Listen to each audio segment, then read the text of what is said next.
All right, let's crack open the playbook on what the industry calls diagnostic arbitrage. We're going to show you how to pull back the curtain on auto repair and keep your hard-earned cash where it belongs. Absolutely. We're talking about taking the power back from those wildly expensive auto shops. Look, if you own a car, you know the absolute dread of unexpected maintenance. It's the worst.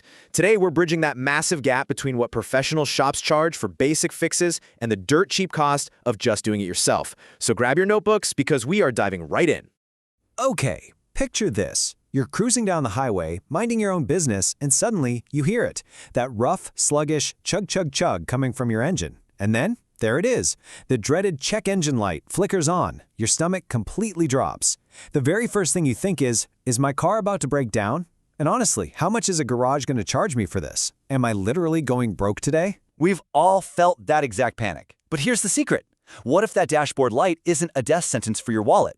What if it's actually just a $10 fix cleverly disguised as a $500 disaster? Check out this number right here, $387. According to our source data, this is an actual, real-life dealership invoice from 2026. And what was this nearly $400 bill for? I kid you not, it was for swapping out two basic air filters, the cabin filter and the engine filter. No way. Yes, the repair took the technician maybe 40 minutes tops, and those exact same filters, they cost exactly $34 online. The rest of that bill is pure markup and a skyrocketing labor rate. This perfectly illustrates the massive premium everyday drivers face the absolute second they hand over their keys to a service advisor. Section 1. The Mechanic Labor Arbitrage. So to really understand how we beat the system, you kind of have to look at the economics of auto repair. It basically all rests on this profound disparity between flat-rate professional billing and the actual marginal cost of physical parts. Just look at these 2026 labor rates. I mean, between inflation, facility overhead, and a massive shortage of qualified technicians, professional shop rates have gone completely through the roof. If you pull into a dealership today, you are looking at paying anywhere from $130 to over $250 per hour. Exactly. And even independent shops are charging $90 to $150 an hour now. Plus, because shops use these flat-rate manuals, if a fix takes them literally 5 minutes, you might still get billed for a full hour of labor. Meanwhile, your DIY labor rate? $0. Doing it yourself is the ultimate money saver. The crucial point here is identifying exactly where you're being grossly overcharged. Take the classic diagnostic fee, for example. When that check engine light pops on, a shop will typically charge you anywhere from $50 to $150, and sometimes up to $400 at a dealership, all just to plug in a computer and tell you what's wrong. Right. But the DIY reality? You can jump online and buy an entry-level OBD2 scanner for about $8 to $12. You literally just plug it right into a port under your dashboard, and it instantly gives you the exact same diagnostic code that the dealer sees. It's a no-brainer. Section 2, the 3-step dirty sensor fix. Let's put this into practice. We're going to tackle that rough engine idle combined with that sluggish acceleration we talked about. Take a look at this real post from a super frustrated driver on Reddit. They wrote, "Garage wants to charge me $950 to replace mass airflow sensor. They claim the parts alone are over $600, but I'm seeing it for about $100 everywhere. What am I missing?" What they're missing is that 9 times out of 10, this sensor doesn't even need to be replaced. It just needs a simple cleaning. Shops love to quote these massive replacement costs for a component that has usually just accumulated some microscopic dust or oil vapor over time. The truth is, the only tool you actually need to fix this is a specialized mass airflow, or MAF, contact cleaner. It's going to run you maybe $10 to $15, and on the difficulty scale, this is a solid 2 out of 10. You don't need heavy tools, you don't need to jack up the car, it's literally just one specific chemical spray. Okay, but before we pop the hood, we really need to talk safety. This part is absolutely critical. First things first, always disconnect the negative battery terminal and make sure you wait for the engine and exhaust to cool down so you don't get burned. Secondly, that MAF sensor has a super delicate platinum hot wire inside. Never physically touch it with your fingers or a brush. If you snap it, you really will be paying for a brand new sensor.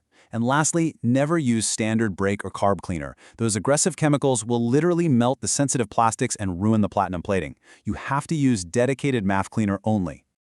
Spot on.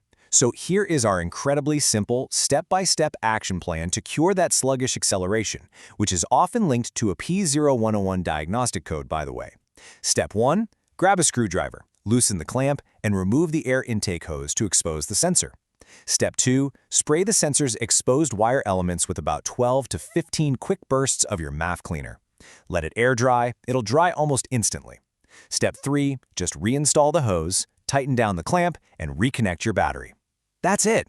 You literally just saved yourself hundreds of dollars in under 10 minutes. Now, what if you clean the sensor and you still have that rough idle?